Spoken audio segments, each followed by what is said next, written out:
Bienvenue sur DMG TV, les histoires mystiques. Tu es nouveau sur la chaîne, n'oublie pas de t'abonner, de laisser un commentaire, de liker et de partager. Tu vas raconter une histoire et un numéro à l'écran sur le plus 237 655 81 90 17. Envoie ton histoire et on va jouer sur YouTube, Facebook et TikTok. On poste plusieurs histoires tous les jours sur YouTube, la chaîne c'est DMG TV. On a aussi une deuxième chaîne YouTube, on poste tous les 14 heures. La chaîne c'est DMG TV, histoire mystique exclusive. On a une chaîne Facebook DMG TV et TikTok DMG TV. D'ailleurs, les directs c'est sur TikTok les mercredis et vendredis à 20h00 heure du Cameroun. Donc, je t'invite à t'abonner sur toutes nos plateformes pour ne pas manquer les vidéos qu'on poste avec des histoires mystiques. Voilà, donc on va écouter aujourd'hui des histoires mystiques. S'il vous plaît, laissez un like. Ce qu'on fait, c'est pour sensibiliser. Et donc, première histoire. Bonjour DMG ou bonsoir, cela dépend de l'heure à laquelle vous allez écouter mon histoire. En écoutant l'épisode 1009, histoire 4, ça m'a rappelé mon histoire. Ça m'a rappelé quelque chose en fait. Parce que il y a 2 semaines, j'ai enlevé une perruque et la perruque là en fait, c'est que ça m'a fait. Bref. Un matin, je me suis réveillée, j'avais envie de me faire belle. J'avais envie de me faire belle. Du coup, j'ai appelé ma copine qui s'occupe souvent de ma tête. J'ai appelé la frangine, elle me dit que, oh, passe. J'ai dit que, bon, moi, je suis en train d'arriver là-bas, je reste loin. Moi, je suis à Kanda. Et tu sais que je viens souvent, quand je viens chez toi là-bas, c'est un voyage. Est-ce que tu as d'abord les perruques là-bas pour que je ne vienne pas en vain? Elle m'a dit, non, moi, je ne connais pas les perruques que tu veux, mais viens regarder, il y a les perruques, mais je ne pense pas sûrement que c'est ce que tu veux. C'est comme aussi, tu peux trouver ce que tu veux. J'ai dit, bon, ok, moi, je cherche une perruque bouclée, pas le genre coucou, là. Elle m'a dit, non, passe ma copine. J'ai dit, ah, ok, d'accord, voilà moi qui me lave. Hmm. Je prends le taxi, j'arrive à l'endroit. Quand j'arrive, malheureusement, il n'y a pas la perruque, il n'y a pas le genre de perruque bouclée que je veux. Parce que moi, j'aime quand les perruques caressent mon dos. J'ai demandé à la frangine que, ah, toi aussi, tu ne pouvais pas seulement filmer et me montrer ce que tu avais. Tu me fais dépenser. Parce que moi, quand je quitte d'ici pour venir chez toi, c'est 2000 pour venir, 2000 pour retourner. J'ai 4000 et il fallait seulement me dire que voilà. Bon, comme je suis déjà là, c'est pas grave. J'ai regardé chez sa voisine qui en face, elle avait des perruques. J'ai dit que non, je vais regarder chez ta copine, de l'autre côté, une maman béninoise. Elle avait des perruques. Je suis partie, je suis tombée sur une perruque bouclée, mais elle était courte. Mais comme j'étais déjà là, ah, j'ai pris la perruque, j'ai regardé, j'ai tourné. Elle était noire. J'ai aussi vu une qui était Bordeaux. J'ai pris les deux, j'ai comparé, j'essaie de regarder. Mais ma copine m'a dit que tout le temps, toi, tu es là, tu portes des perruques noires. Change un peu, prends la couleur, la Bordeaux, là, elle est belle. Oh. J'ai dit que, ah, tu connais, tu sais que moi, les perruques Bordeaux, les jaunes, violets, là, c'est pas pour moi. Moi, j'aime tout ce qui est noir. Ah, tout le temps, quand tu viens ici, là, tous les jours, tu changes seulement la forme des perruques bouclées, tu mets les lisses, tu mets les machins et tout. Change, ma copine, toi aussi, tu seras belle avec. J'ai dit que, ah, tu es sûr que je serai. Parce que si je ne suis pas belle avec, hein, moi, je ne vais pas payer. Oh. Elle m'a dit, oh, toi aussi, tu es toujours comme ça, là. Prends seulement la paye. J'ai dit, ah, ok, d'accord. J'ai demandé à maman béninoise, que non, la paye, c'est combien? Elle m'a dit, oh non, la paye, c'est, excusez-moi, oh, les béninois, excusez-moi. Mais la maman, c'est la nationalité de la maman qui était en face. Je ne dis pas que tous les béninois font ça. Non, je ne dis pas ça. Excusez-moi.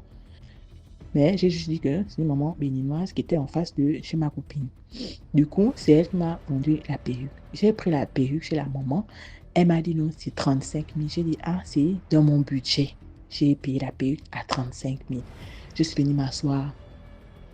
Ma copine m'a placé la perruque. J'ai regardé le miroir comme ça, que, ah mon Dieu, mais je suis belle, hein. Ma copine a commencé, ah, mais toi, tu es comme ça, ma chérie, tu refuses les couleurs sur la tête. J'ai dit, hey, pardon, moi, je ne suis pas dans les couleurs sur la tête, les esprits des eaux, facilement quand tu.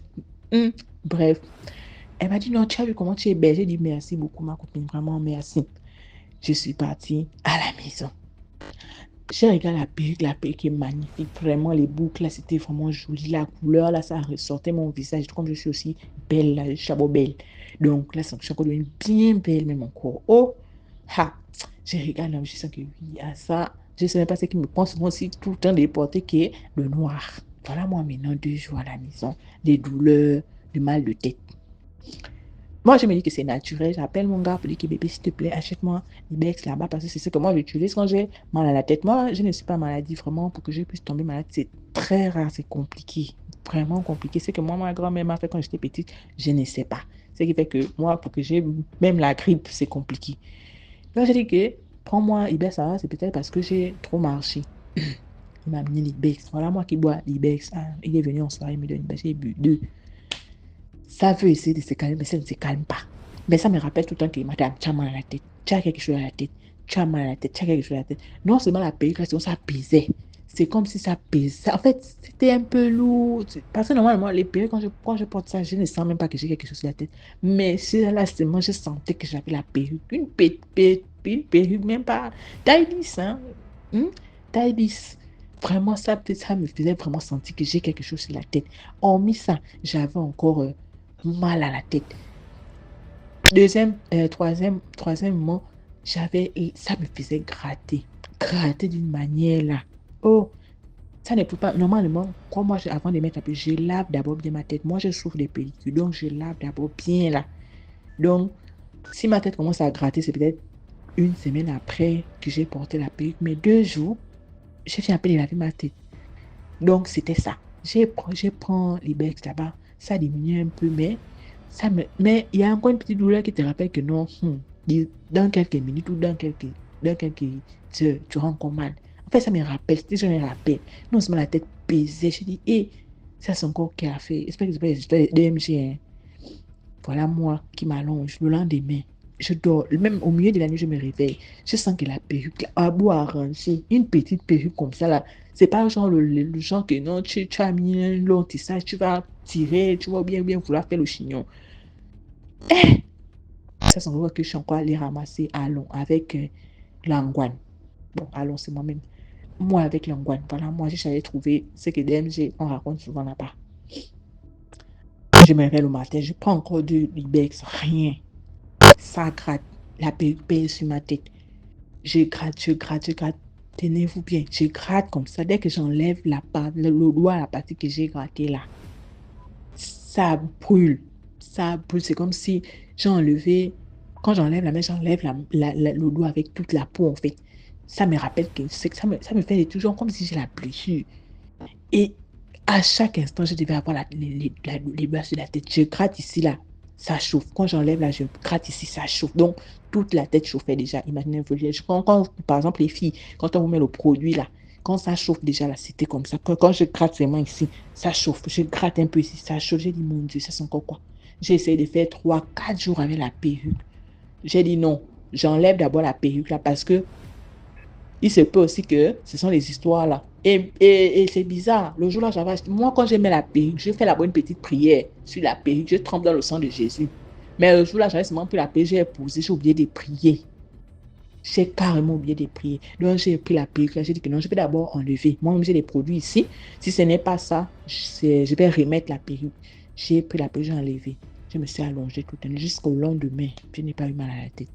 Je n'ai pas fait même une semaine avec la perruque. Ça m'a fait mal. Déjà que j'ai dépensé. J'ai dit que, attends, la tête, quand j'enlève la perruque, la tête était légère. On te dit que l'air rentre dans la tête, l'air rentre dans la tête. Je regarde au miroir comme ça, là, ma tête n'est pas sale. La tête, il n'y a pas la tête parce que je viens à peine de laver la tête, justement. La tête est, d'abord, la tête est légère. C'est comme si on m'avait enlevé, quand tu soulèves le seau là longtemps, quand le seau d'eau, tu soulèves le seau d'eau longtemps, quand on t'enlève ça là, tu peux poser là, ça te soulève, tu sens qu'il y a quelque chose qui est quitté, de un poids qui est quitté. Quand j'ai enlevé la perruque, c'était comme ça. Je regarde la tête est propre. J'ai enlevé la perruque, j'ai dit que moi je vais retourner chez ma copine là pour lui dire quelque chose. Même si la maman là est là, on va parler enfant. Je suis partie là-bas. Quand elle m'a dit que non, les nouvelles perruques sont arrivées. J'ai dit que ok, moi j'ai déjà enlevé. Je suis arrivée là-bas, j'ai dit que, elle me dit, oh, tu as déjà enlevé la perruque. J'ai dit que ma copine, je vais te dire quelque chose. Je vais te dire quelque chose. Fini d'abord de me placer. J'ai obligé de replacer une autre perruque parce que moi, je n'aime pas rester comme ça. Je suis partie, j'ai même fait l'ongori. Parce que moi, je passe seulement, je place seulement, je n'ai pas besoin de payer. La fin du mois, je l'envoie son argent. Donc, j'ai placé une nouvelle perruque, machin, tout bien là. Ensuite, je l'ai expliqué. Que ma copine, la maman là, est-ce que enfant, j'ai expliqué ça enfant. C'est là où on dit qu'il faut souvent parler il faut savoir parler votre langue. Parce qu'il y a des gens ici, tu n'es pas obligé de parler. Je sentais les parler. Elle me dit, oh, moi-même là-bas, moi je ne connais pas les histoires là, mais je sais que elles font ça, bien même.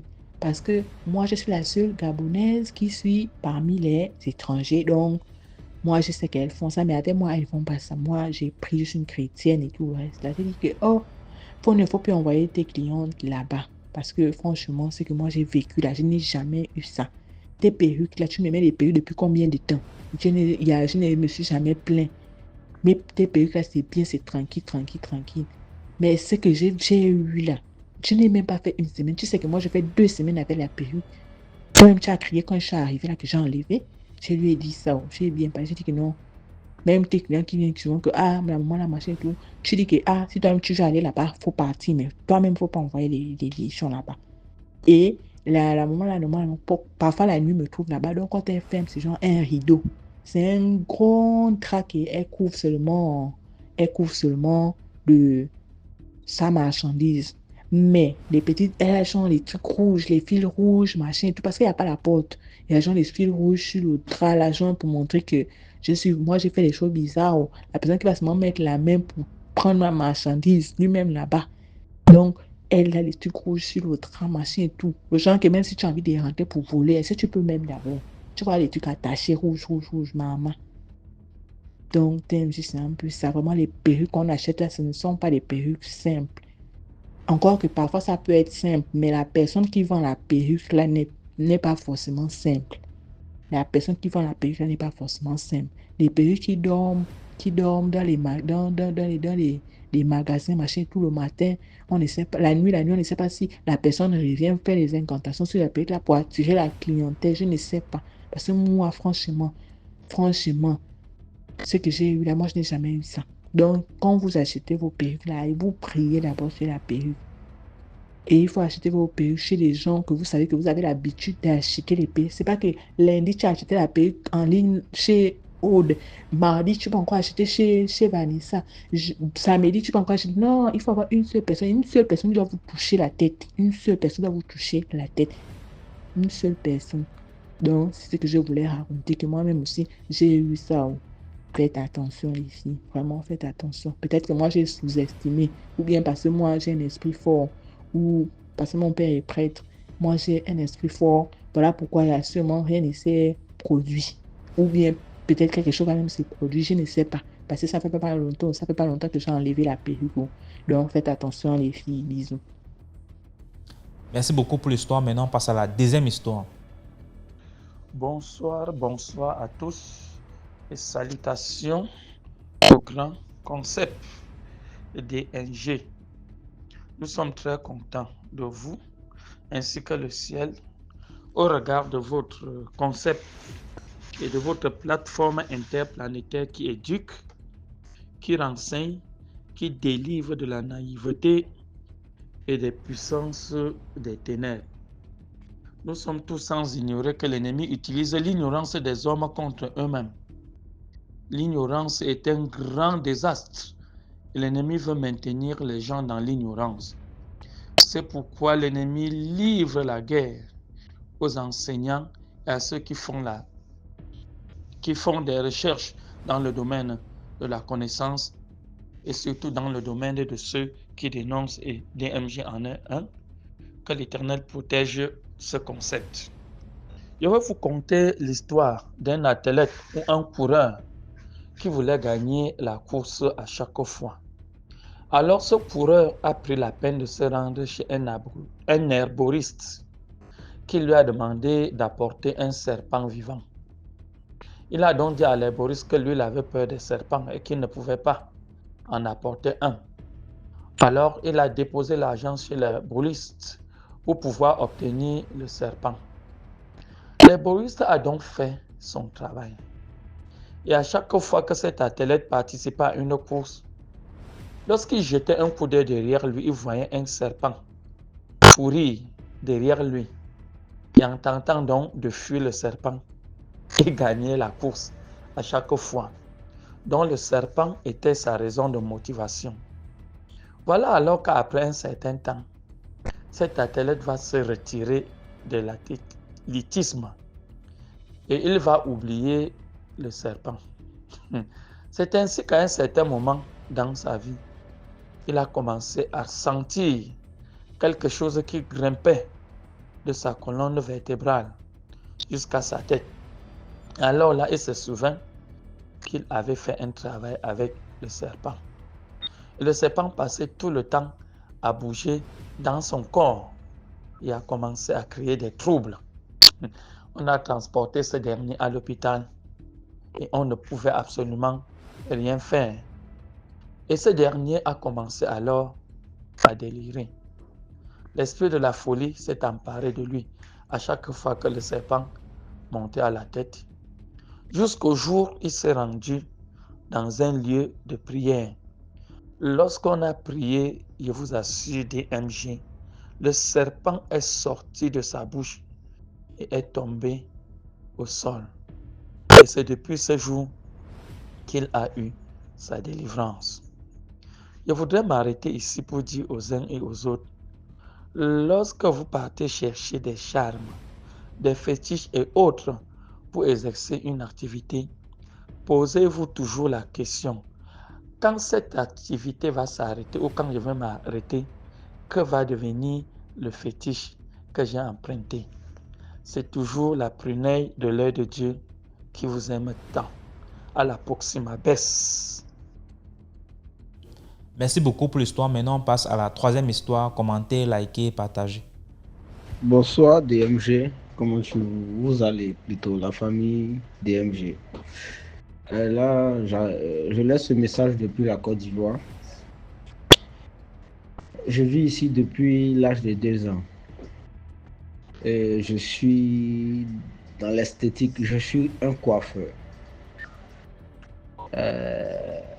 10 ans, plus de 10 ans en arrière, j'étais avec mon dernier patron, c'est-à-dire chez l'homme chez qui je terminais ma formation, puisque j'avais commencé déjà avec un autre qui était mon oncle et je me suis retrouvé chez un dernier patron qui est ivoirien. Et alors, nous finissons de travailler à 22h, parfois 21h. Les week-ends, 22h, par là, 22h, 22h30 que nous fermons nos salons. Et une fois, nous avons fermé à 21h, je peux dire.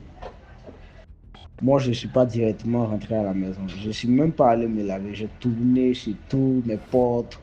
On a tourné, fait ce qu'on devait faire, parler, se moquer un peu de certaines personnes, tout ça. Après, on a bu quelques coups et je rentrais. En fait, sans oublier que moi, depuis je suis dans la commune où je suis, j'habitais plutôt en face d'un cimetière. C'est-à-dire, dès que tu sors de la cour où j'habitais, tu es face au cimetière, tu es face à l'entrée du cimetière. Donc du coup, et avant de trouver où nous on était, il y a un grand hôtel que je vais taire le nom, qui est beaucoup connu ici dans ma commune. Je passe juste devant, après, disons, 30 mètres après l'hôtel, c'est chez moi. Donc du coup, j'étais au niveau de l'hôtel.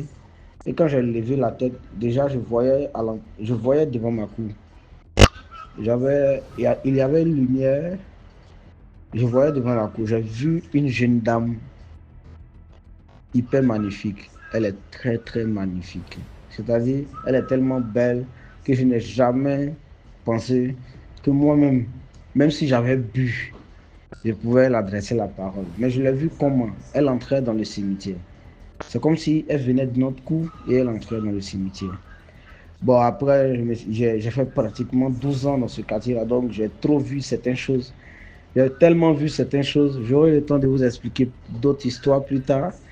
Mais là, ce qui m'a vraiment marqué, c'est ce que ça me concerne directement. Je l'ai vu entrer dans le cimetière.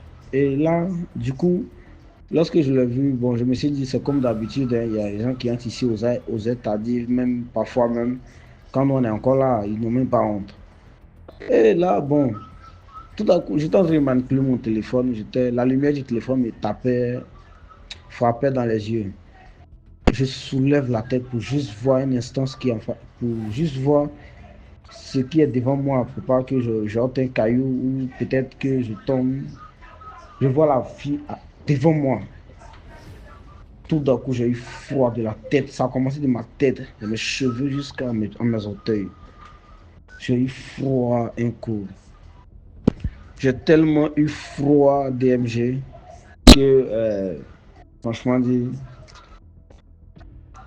elle m'a tendu la main. J'ai même pas pu serrer sa main. En fait, je tremblais. Elle m'a dit bonsoir, mon frère.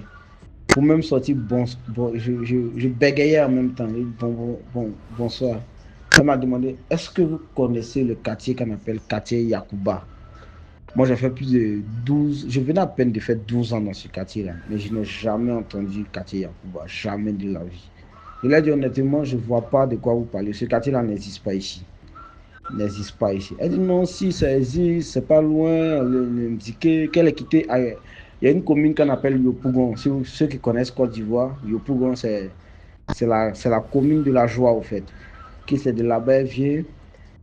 Tout de suite, moi, je lui ai demandé, mais est-ce que tu sais que... Je t'ai vu tout à l'heure, tu entrais dans le cimetière. Il dit, oui, je cherchais une sortie. Il dit, parce que là, au moment, sans oublier qu'au moment où j'entrais à la maison, il était déjà minuit.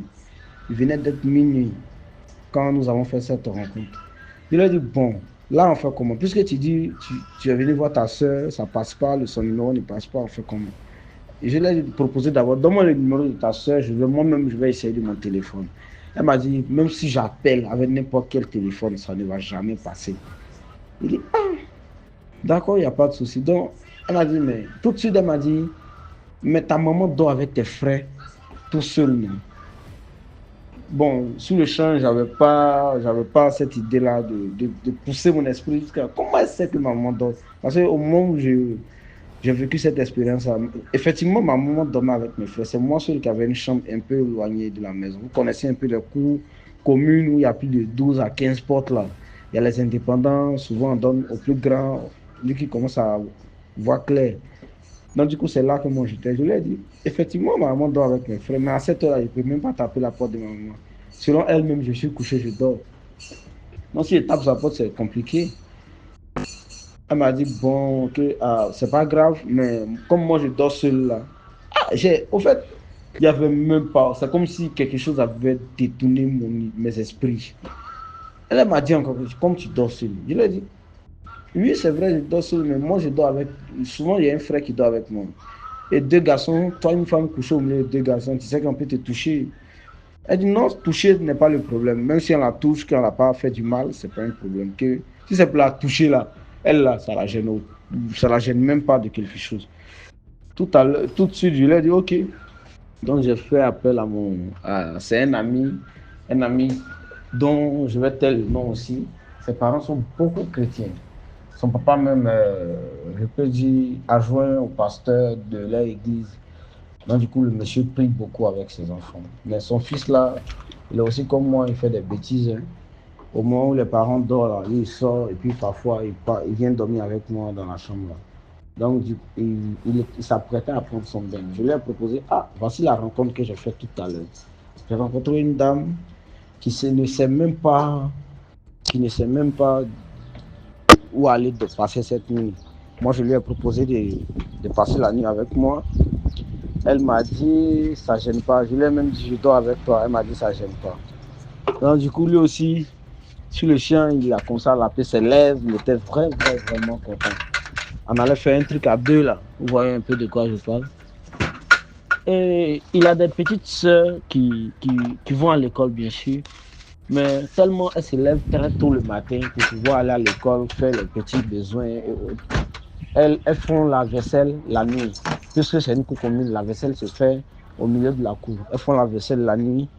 Et matin, elles sont libres, quoi, je peux dire ça comme ça.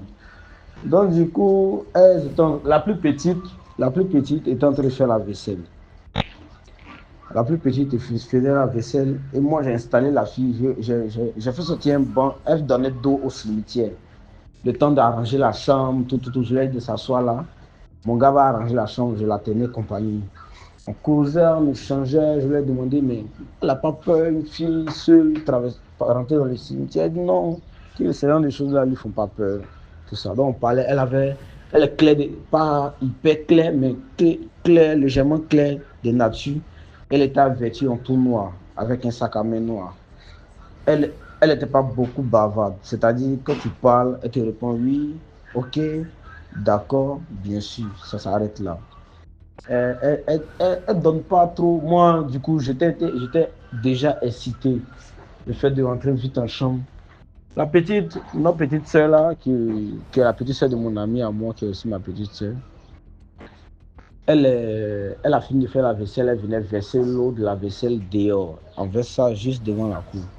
Lorsqu'elle est sortie avec de l'eau pour verser dehors, son regard s'est croisé avec la jeune dame qui était assise sur le banc. La petite est tombée, elle s'est évanouie. Donc du coup, la petite est tombée, elle s'est évanouie. Elle s'est évanouie un coup. Et après ça, moi je me suis levé sur le banc. Je suis allé vers la petite qui est tombée. J'ai essayé de la réveiller parce qu'elle est du genre un peu fragile. Donc j'essaie de lui dire, ah ma petite, je vais te le nom, ma petite. Qu'est-ce qui se passe? Qu'est-ce qui se passe? Il y a quoi? Il y a quoi? Sa grande soeur aussi était avec elle lorsqu'elle faisait la vaisselle. Donc sa grande soeur sort. Pendant tout ce temps, la jeune dame que j'ai rencontrée était encore assise sur le banc. Elle nous fixait sans même dire un mot. La grande soeur de la petite sort. DMG, elle sort de la cour quand elle croise le regard de la jeune dame que j'ai rencontrée. Elle s'est mise à crier. Il y a du feu dans ses yeux. Il y a du feu dans ses yeux. C'est pas une femme. C'est pas un homme qui est là. Il y a du feu dans ses yeux. Waouh! Elle est tombée. Elle s'est évanouie aussi. DMG, on est deux hommes. Parce que mon ami aussi est sorti. Pendant ce temps, le papa de la fille avait fini de prier. C'est maintenant qu'il partait prendre sa douche. Et étant dans la douche, il a entendu les cris de sa fille. Il est sorti avec la mousse même sur sa tête, il a attaché juste sa serviette. Il est sorti quand il a croisé la jeune dame. Il a demandé à son grand garçon de lui faire venir sa Bible rapidement. Lorsque la Bible est arrivée, la jeune dame a demandé à rentrer. On dit non, vous ne pouvez pas partir comme ça, madame. Vous ne pouvez pas partir comme ça. On ne peut pas juste vous voir et puis tomber. Deux personnes, si c'est une personne, on dit non, peut-être elle est malade, mais deux personnes, c'est quand même bizarre. D'abord, attendez, nous allons être sûrs de votre identité avant que ça. Là, c'est l'homme de Dieu qui disait ça. Alors, pendant ce temps, ma maman avait entendu tous ces cris. Donc, elle est sortie, elle est venue. Elle est franchement venue voir ce qui se passait dehors. Elle a vu que c'était son fils qui était concerné dans cette histoire. Déjà, elle a demandé à la fille. Quand elle est sortie, déjà, ma maman, sans savoir ce qui se passait réellement, elle est venue. Dès qu'elle a vu la fille, elle a demandé à la fille. Donc, vraiment, on t'a envoyé derrière mon fils. On t'a envoyé. Elle dit non. La jeune dame répond non, on ne m'a pas envoyé derrière ton fils. J'étais de passage. J'étais de passage et je l'ai rencontré. Du coup, ma maman m'a adressé la parole. Je l'ai croisé où? J'ai dit non, je venais à la maison. Voici ce qu'elle m'a dit. C'est là que je commençais à me rappeler de tout ce qu'elle me disait au départ. Ta maman dort avec tes frères, tu dors seul. J'ai commencé à rentrer, j'ai eu froid un coup.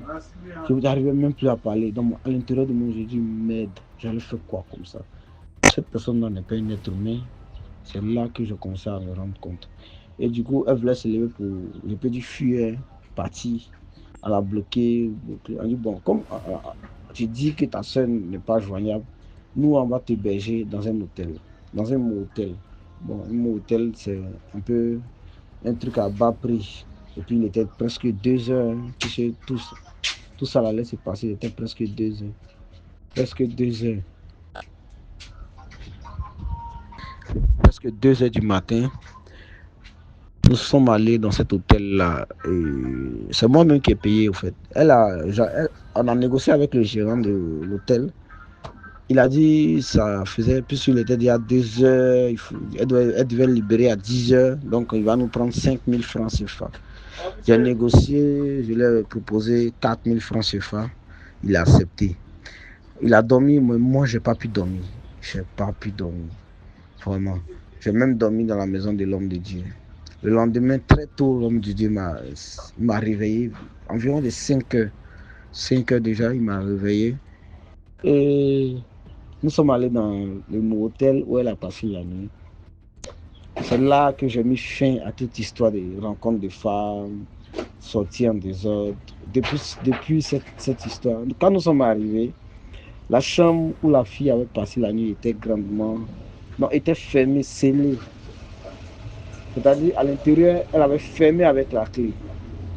Donc, quand on mettait même les doubles des clés, ça, je ne sais pas si vous voyez un peu ce genre de serrure, ça n'ouvrait pas.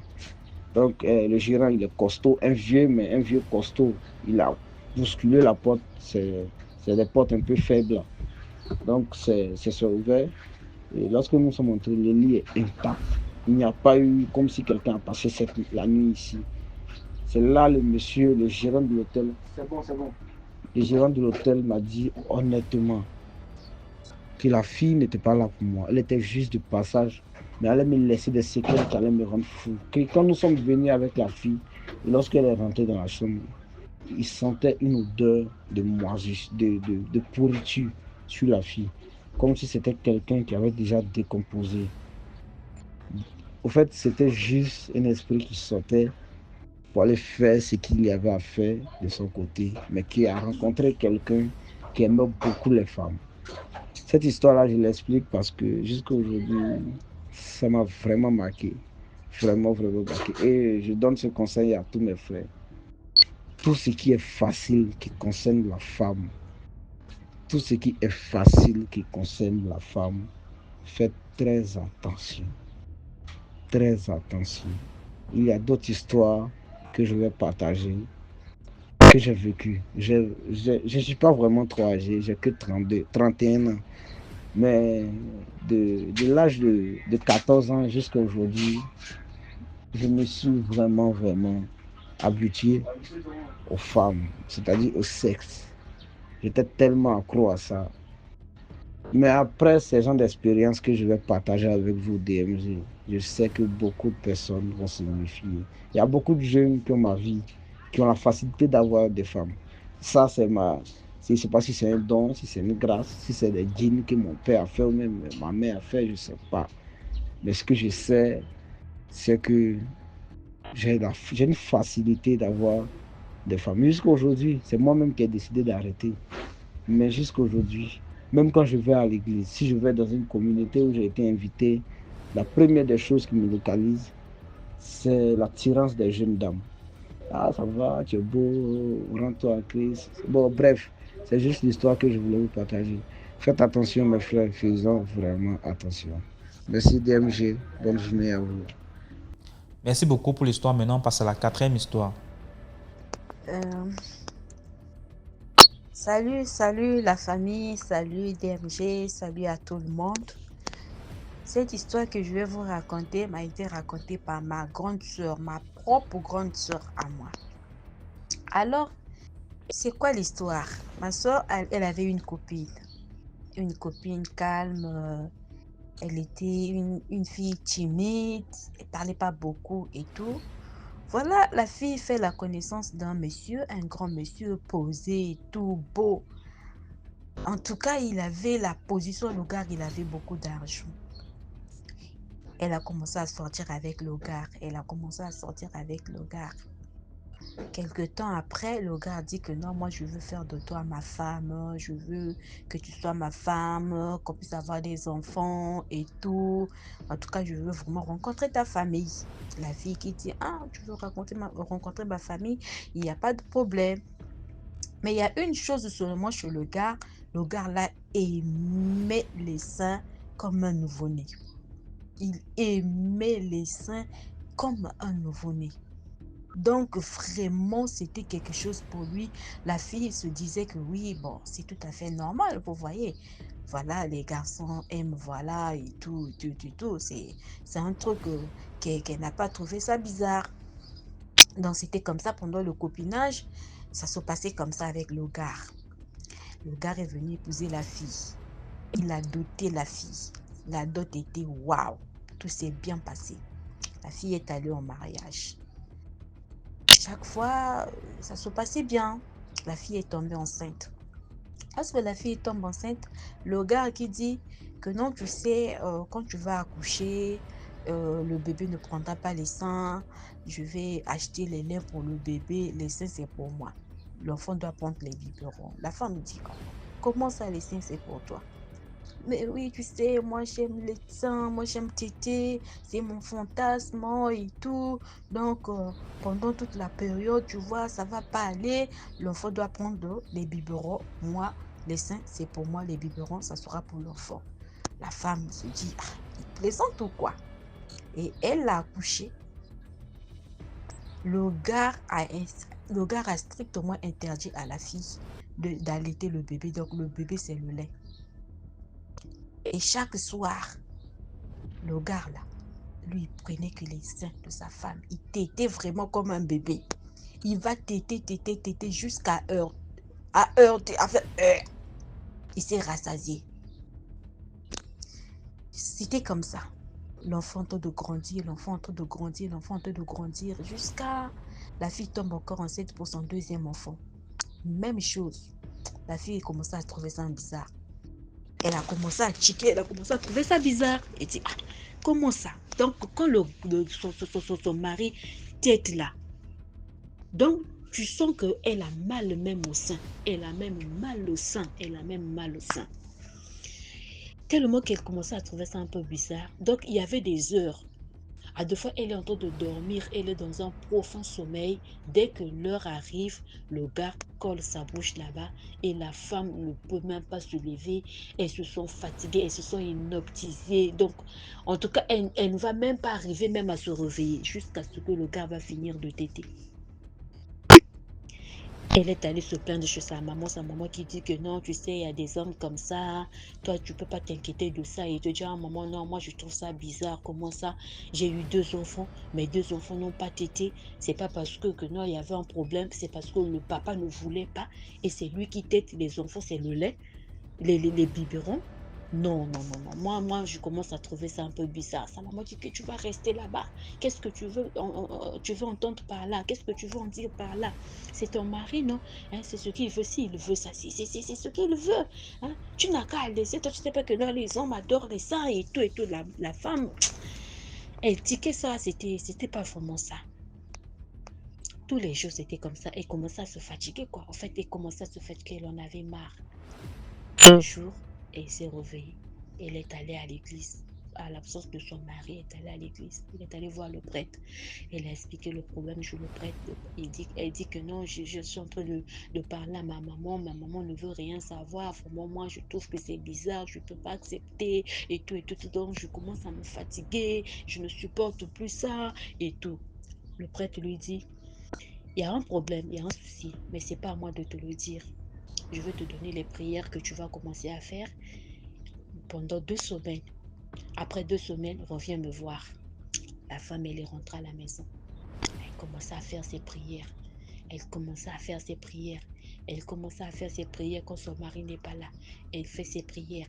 Quand son mari n'est pas là, elle fait ses prières parce que son mari n'aimait pas qu'elle parte à l'église. Son mari n'était pas un chrétien, il ne priait pas et tout ce qui est prière, église, quoi là, c'était pas vraiment son problème. C'était pas son truc. Donc, il ne voulait rien entendre, rien savoir de tout ça là chez lui. Il disait à sa femme que tu ne manques de rien. La voiture, tu en as. Tout ce que tu en as envie, je t'achète, je te le donne. Donc, tu n'en as pas besoin. La fille faisait ces prières-là. Au bout de 2 semaines, elle est allée voir le prêtre. Le prêtre lui dit, voici la prière que tu vas faire. Quand ton mari va se coller pour prendre pour téter, toi, tu vas faire cette prière. Tu vas demander à Dieu de t'ouvrir les yeux, de voir réellement qui est ton mari. C'est ce que tu vas faire. Ne dors plus comme d'habitude. Quand il y arrive là pour boire les tétés là, toi, tu es là en train de dormir. Cette fois-ci, quand il met sa bouche là, même si tu es en train de dormir, dès que tu sens qu'il est en train de téter là, toi, tu te réveilles, tu te mets en prière au fond de ton cœur. Tu pries au fond de toi et tu verras la suite. La fille est rentrée à la maison. Le soir arrive, dès qu'il était 0 heure comme ça, le gars, il est venu coller sa femme, il sort les seins, il commence. Donc, il avait l'habitude de prendre les deux seins, il tête ici, il finit, il passe de l'autre côté là-bas, jusqu'à se rassasier et de heurter. Donc, quand il a commencé à téter, la fille commençait à prier. Seigneur, montre-moi, ouvre-moi les yeux. Je veux voir ce qui se passe autour de moi. Je veux savoir l'état d'âme de mon mari. Seigneur, je t'en prie. Elle a commencé à prier. Elle a commencé à prier. D'un coup comme ça, elle ouvre les yeux. C'était son mari. Et après, quand elle regarde, merde, c'était quoi ça? Le visage là, c'était pour son mari, mais le corps, c'était pour un bébé. Un bébé, je peux dire un bébé de 6 mois. C'était le corps d'un bébé de 6 mois. Le visage là, c'était pour son mari. La fille crie, elle pousse son mari là-bas. Le gars tombe devant la porte de la chambre. Quand il est tombé devant la porte de la chambre, il commençait à pleurer. S'il te plaît, ne fais pas ça, ne fais pas ça. Continue de me téter, sinon je ne redeviendrai plus normal. Donc, il doit téter jusqu'à se rassasier et là, il revient un homme normal. Donc, vu que la fille, quand elle a ouvert les yeux, elle a vu dans quel état était son mari, la fille a commencé à paniquer, elle a commencé à pleurer. Elle est arrivée là où il y avait la porte. Donc, en plus, vu qu'il avait poussé son mari, il est allé tomber devant la porte de la chambre. Il a pris, il lui a poussé là-bas. Il est déjà devenu un bébé, il ne pourra plus rien faire il ne pourra plus rien faire à sa femme. La femme est sortie en courant. Elle est allée chez eux. En pleine nuit, elle a pris la voiture. Elle est partie chez sa maman, dire à sa maman, maman, moi je venais ici, là, je venais te dire, je trouvais ça bizarre, le fait que mon mari aimait trop les seins et tout, et tout, et tout, et tout. Ce que je viens de voir de mes yeux, là, moi, tu ne peux même pas me croire. En tout cas, je ne peux pas repartir là-bas. On doit d'abord aller à l'église, aller voir le prêtre. Sa maman, quoi? Maman, viens avec moi, accompagne-moi. Elle prend sa maman. Ils sont allés voir le prêtre. Le prêtre est venu à la maison. Là, il était déjà 2h, 3h du matin. Quand le prêtre est arrivé comme ça, c'est-à-dire que le gars, on ne sait pas comment il s'est débrouillé pour fermer la chambre à clé. Le prêtre arrive, il toque, il dit que je sais ce qui se passe. Ouvre la porte, j'ai une solution, je suis venu juste pour t'aider. Que non, dites à ma femme de rentrer, de m'allaiter. La femme me dit, je ne reviendrai plus, je ne viendrai pas t'allaiter, je ne viendrai pas t'allaiter. Le prêtre est obligé de défoncer la porte, il est rentré, le gars était là comme un gougou gaga.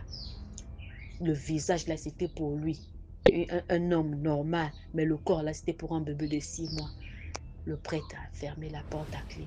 Il a commencé à faire ses prières, il a commencé à faire ses prières et tout, jusqu'au moins à 5h du matin. Le gars il est redevenu normal, mais pas vraiment normal. Il est devenu comme un mongol. Il avait maintenant une main paralysée, un pied paralysé. Il était devenu carrément un mongol. Carrément un mongol. La femme me dit que moi, je ne peux plus rester dans ce mariage. Toi et moi, c'est fini. Elle a pris ses enfants. Elle est partie. Elle a laissé le mari là-bas. Le mari était resté comme ça, comme un mongol. On ne sait pas ce qui s'est passé encore à la suite. Donc, la femme, elle était partie. Elle n'avait plus eu des nouvelles de son mari, s'il était décédé, s'il était toujours en vie. Et c'est ce qu'il a raconté à ma soeur. C'était ça ma petite histoire. Merci beaucoup pour l'histoire. Maintenant, on passe à la 5e histoire. Likez, s'il vous plaît. Bonjour DMG, bonjour à toute la communauté DMG. Moi, c'est un jeune Ivoirien. L'histoire que je vais raconter s'est déroulée en 2007 à Abidjan, précisément à Yopougon. Voilà. Pour commencer d'abord, je suis fils unique et j'étais tellement attaché à ma mère. J'étais vraiment attaché à ma mère. Donc, elle ne bougeait pas sans moi et il faisait tout avec elle. Et dans même 2007, elle décède.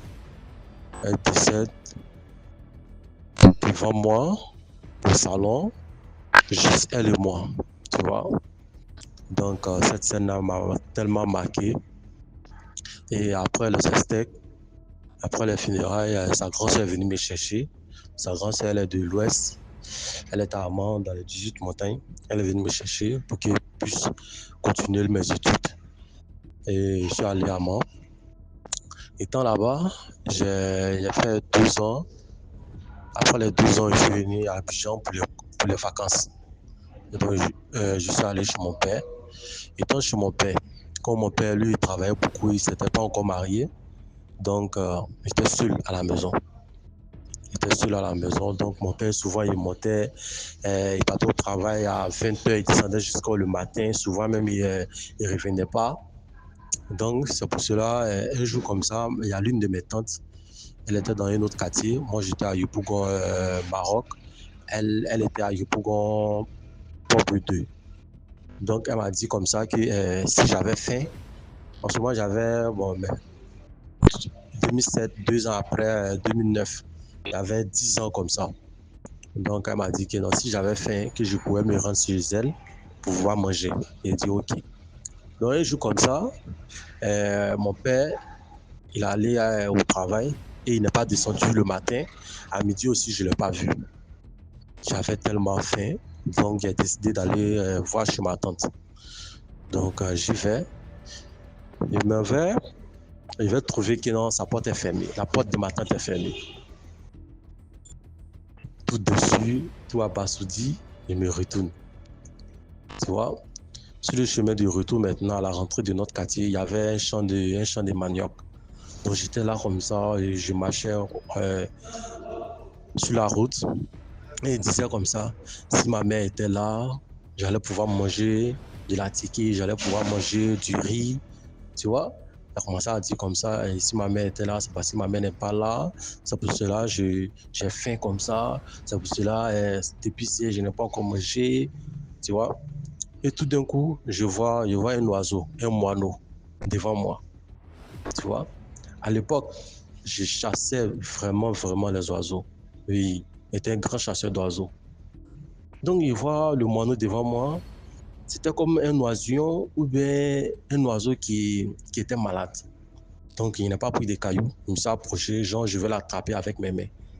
Quand j'essaye de l'attraper avec mes mains, il saute et il rentre dans le champ de manioc. Je rentre derrière lui, je m'en vais voir. Il est assis à côté d'une pièce de 100 francs. Il dit, ah, ça c'est quoi ça? Donc, je m'approche de lui, il prend les 100 francs, il saute encore. Il saute 2 mètres comme ça. Il va s'asseoir à côté d'une autre pièce de 100 francs. Je fais encore, je prends la deuxième pièce de 100 francs et je regarde autour de moi, l'oiseau a disparu. Il dit, mais ça c'est quoi ça? Donc quand l'oiseau a disparu, je me suis arrêté, j'ai commencé à réfléchir, mais vous savez, un homme qui a faim n'est pas un homme libre. Donc il a pris les 2 pièces de 100 francs et je suis allé acheter du gaba, c'est-à-dire la ticket. La ticket 100 francs, poisson thon, surtout la tête 100 francs. Donc j'ai mangé. Donc quand j'ai fini de manger, ce jour-là, il y avait seulement 10 ans, hein, j'ai juré sur ma mère, j'ai juré sur la tombe de ma mère, qu'à partir de ce jour-là, je ne vais plus jamais chasser les oiseaux, je ne vais plus jamais manger la chair d'oiseau. Vous voyez? Donc depuis ce jour jusqu'à aujourd'hui, je n'ai jamais mangé d'oiseau, je n'ai jamais chassé d'oiseau. Voilà, donc c'était ma petite histoire, c'est-à-dire que non, le mystère existe et les morts ne sont pas morts. Et pour l'anecdote, quand je suis reparti chez ma tante à l'intérieur pour aller poursuivre mes études à la campagne, on avait fait un champ de riz, plus de 3 hectares. Et mon oncle avait dit allons, on va chasser les oiseaux. Il a stimulé une maladie en même temps. Voilà. Donc, je ne suis pas parti. Mes cousins sont partis, mais moi, je ne suis pas allé. Donc, c'était ma petite histoire. Merci DMG. Likez, partagez. Merci beaucoup pour l'histoire. Maintenant, on passe à la 6e histoire. Salut DMG, salut la communauté, salut à tout le monde. Je vais raconter encore une autre histoire. Sans plus tarder, cette histoire m'a été racontée par une grande sœur. Cette sœur-là, à l'époque, il y avait un jeune qui lui faisait la cour. Elle refusait. Supposons que le garçon s'appelait Boris, un nom d'emprunt. Boris lui faisait la cour. La sœur refusait. Je vais appeler ma sœur Amélie. Amélie refusait. Après, à un moment donné, ils se sont perdus de vue. Lorsqu'ils se sont perdus de vue, un jour comme ça, ils se sont rencontrés. Voilà, Boris qui dit que Amélie, bonjour, comment tu vas? Non, ça va et tout. Ah, mais toi, t'es pas bien. Elle dit, oh, je suis pas bien, comment? Qu'est-ce que je t'ai fait? Il dit que non, c'est à cause de toi. Si tu ne m'avais pas refusé, je n'allais pas rencontrer cette sorcière de fille. comment ça tu as rencontré une fille sorcière? Elle dit que oui, parce qu'à l'époque, quand moi je te cherchais, je te faisais la course, je te draguais, tu refusais et tout, tu ne voulais pas de moi. Elle dit, bon, raconte-moi. Oh, bon, attends, on s'assoit. Je vais te raconter l'histoire. Ils ont trouvé un petit coin là, ils se sont assis, ils ont commandé 2 bouteilles de jus, ils se sont assises et le gars commence à expliquer à ma soeur que non, j'ai fait la connaissance d'une fille. La fille là, elle était pas mal. C'est une fille que j'avais quand même appréciée et aimée. On a commencé à sortir avec la fille. On sortait avec la fille, tout se passait bien. 1 mois, 2 mois, 3 mois. Au bout de 4 mois comme ça, un jour, on est sorti, on est allé, c'était un samedi, on est allé mouver, nous sommes allés en boîte, on a bu, on a dansé, on a fait tout ce qu'il y avait à faire. Et je me suis dit, bon, allons seulement à la maison, comme ça, demain très tôt le matin, avant que j'aille au boulot. Et lorsque le véhicule va venir me chercher, parce que là où il travaillait, il y avait un moyen de transport pour les travailleurs. Donc, ça passait à chaque, pour prendre les ouvriers et tout, les ramener au boulot. Donc, quand la voiture va arriver, je vais en profiter de rentrer chez toi. Elle a dit, non, d'accord. Ils sont venus à la maison. Chez le gars, il était dans un studio. Sa maman avait une cuisine dehors. Vous voyez les cuisines en hangar là. Elle avait sa cuisine dehors parce qu'elle préparait du manioc. Son papa était déjà à la retraite. Ils sont arrivés avec la fille. Ils sont rentrés dans la chambre. Alors le papa du gars, il était un sorcier. Dans sa sorcellerie, qu'est-ce qu'il a fait? Il a sécurisé sa parcelle, en fait. Il a sécurisé sa parcelle, sa maison. Dans le sens que s'il y a une sorcière chez lui et que cette sorcière-là cherche à sortir mystiquement, elle ne pourra pas ou il ne pourra pas. Donc, s'il y a aussi un sorcier dehors, hors de sa parcelle, qui veut entrer chez lui, il ne pourra pas parce qu'il a barricadé sa maison mystiquement, sorcelleriquement, en fait. Donc, lui, il a laissé seulement un petit passage pour lui-même qui peut sortir et qui peut rentrer. Donc, je ne sais pas si c'est une petite porte seulement que le papa avait laissée mystiquement. Le soir, il sort pour aller se balader dans la sorcellerie là-bas, il revient. Donc, c'était comme ça avec le papa là. Donc, lorsque le garçon là, Boris, est arrivé avec la fille, le papa avait déjà su la fille là. Il avait déjà vu la fille, mystiquement, il a vu la fille. Et le papa a demandé, il était dans son salon là-bas. Donc, si le papa est au salon et le garçon est dans sa chambre là-bas, s'il appelle le garçon peut entendre, ils peuvent se communiquer parce que la maison n'avait pas de plafond. Il a appelé son fils. Boris, papa, tu es rentré? Oh oui. Tu es avec qui? Oh non, papa, je suis seul. Il a eu peur de dire à son papa que non, il est venu avec une fille. Oh non, papa, je suis seul. T'es sûr que toi, tu es rentré seul, tu n'es pas avec quelqu'un? Non, papa, je ne suis pas avec quelqu'un. Je suis rentré seul, je suis vraiment fatiguée. Je vais me coucher parce que demain, tôt le matin, je vais aller au travail. Non, c'était un dimanche, au fait. C'était un dimanche, c'était pas un samedi, c'était un dimanche parce que le lundi, il devait se rendre au travail. Voilà, le papa a dit, d'accord, il n'y a pas de problème. Le papa est allé se coucher. Dès minuit, quand minuit a sonné, le papa est sorti. Il est sorti par sa voix là qu'il avait laissée, là, sa petite voix qu'il avait laissée, le papa est sorti. Il est allé. Et le garçon, quand il était rentré avec la fille, avant 0 heure là, ils ont mangé ce qu'ils avaient acheté, les prêts à manger, ils ont fait ce qu'ils avaient à faire, et tout. Alors le gars était épuisé, il s'est endormi, la fille aussi, elle s'est endormie. Dès qu'il était minuit, c'est là où la fille aussi, elle est sortie. Elle s'est dédoublée, elle est sortie, vu que c'est une sorcière. Donc, elle était sortie, je ne sais pas, pour aller chercher les proies, je ne sais pas, pour aller se balader. Elle est sortie. Lorsqu'elle est sortie, pas moyen de sortir. Elle est tombée dans le salon du papa, de son gars. Elle est tombée dans le salon là. Elle cherchait comment sortir et n'arrivait pas. Mais c'est quel genre de maison? Elle commençait à se dire en elle-même, c'est quel genre de maison, c'est quel genre de passé. Mais moi, là, je vais faire comment pour sortir? Sur le lit, là-bas, dans le studio du gars, son corps était là. Mais elle est au salon de ce papa-là. Elle cherchait à sortir. Elle a fait de son mieux. Elle a vu le petit passage là. Elle aussi, elle est sortie seulement par là. Elle est partie. Le retour du papa, le papa a constaté que non, on dirait qu'il y a une personne qui est sortie par là. De la manière qu'il avait laissé la porte là, sa petite voix là. Donc, c'est comme si quand il sort, il ferme un peu. Mais la fille, lorsqu'elle est sortie, elle a laissé ça ouvert, grandement ouvert. Le papa est rentré, il a fermé. Il a laissé la fille là dehors. Il est allé se coucher. Alors, la fille, dans ses balades là-bas, la nuit, ses balades nocturnes, elle est partie se balader. Quand elle est revenue, elle ne pouvait pas rentrer dans la maison. Elle n'a pas pu vraiment rentrer dans la maison, rejoindre son corps qu'elle avait laissé sur le lit là.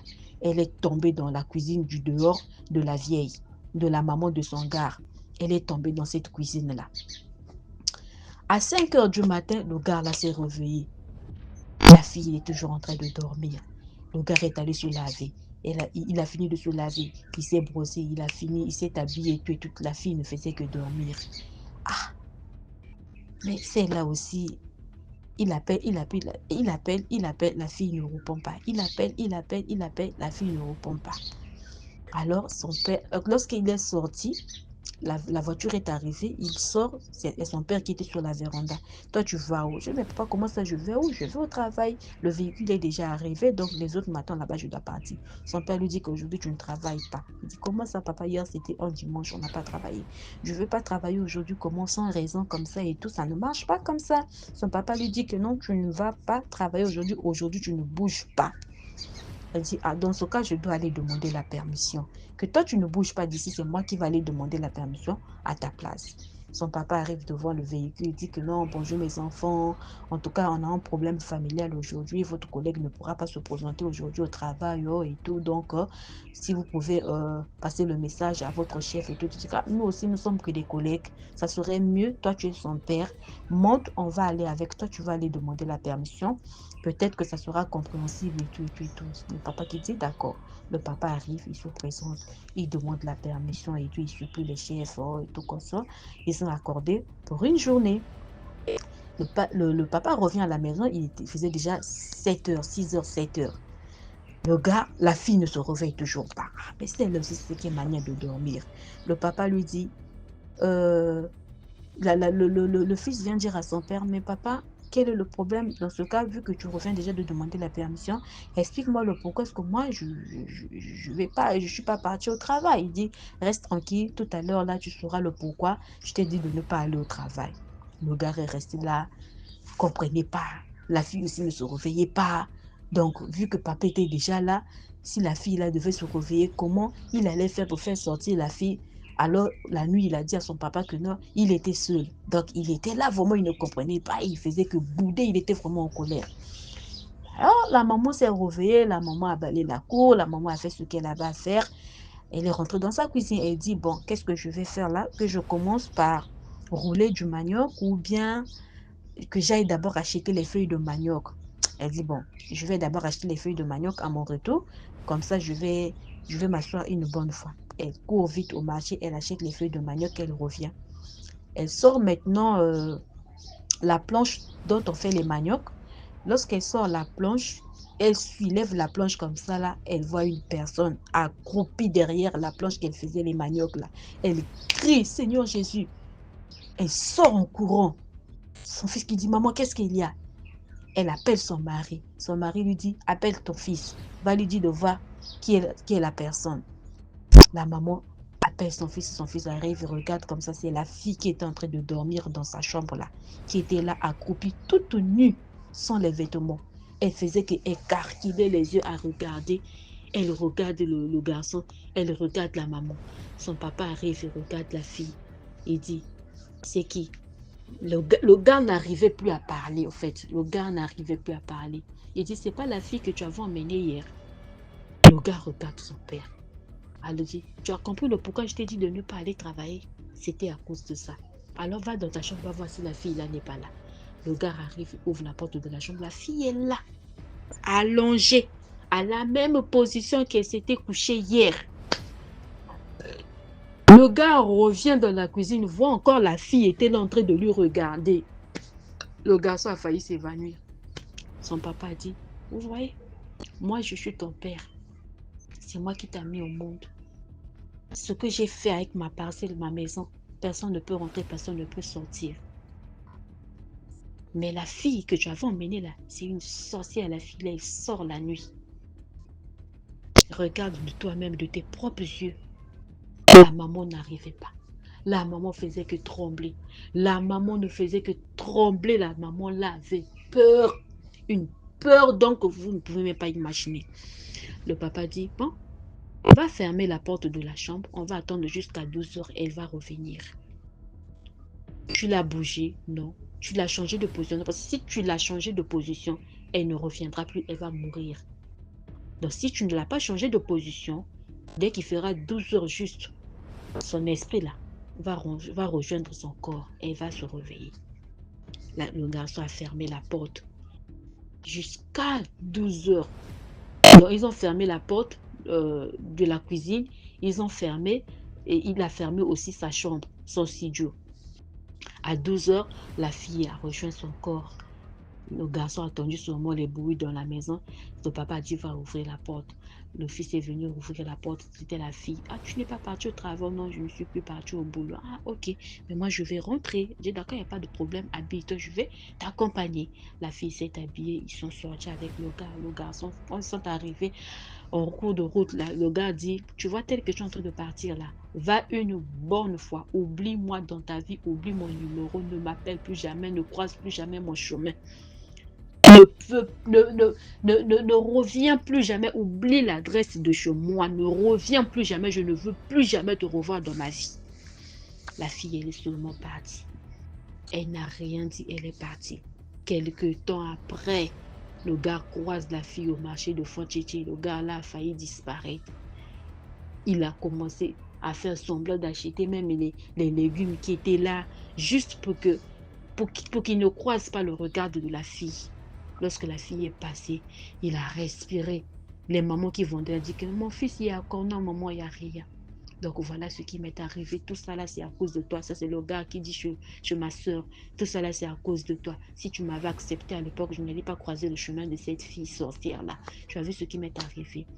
Donc vraiment, la famille, nous devons faire très attention. Nous ne savons pas qui est qui. Tu croises une personne, tu ne connais pas son état d'âme. Donc vraiment, c'est compliqué. Faisons attention et beaucoup prier. Toujours prier. En toutes choses, c'est seulement la prière. Quand tu as une nouvelle relation, il faut recommander ça aussi entre les mains de Dieu. C'est ça, au fait. Merci beaucoup. Voilà, c'est tout pour aujourd'hui. J'espère que vous avez aimé la vidéo d'aujourd'hui. Commentez, likez, partagez. Si Tom Schnezo a raconté, envoie ton histoire numéro à l'écran. On se prend demain pour une autre vidéo. Ciao.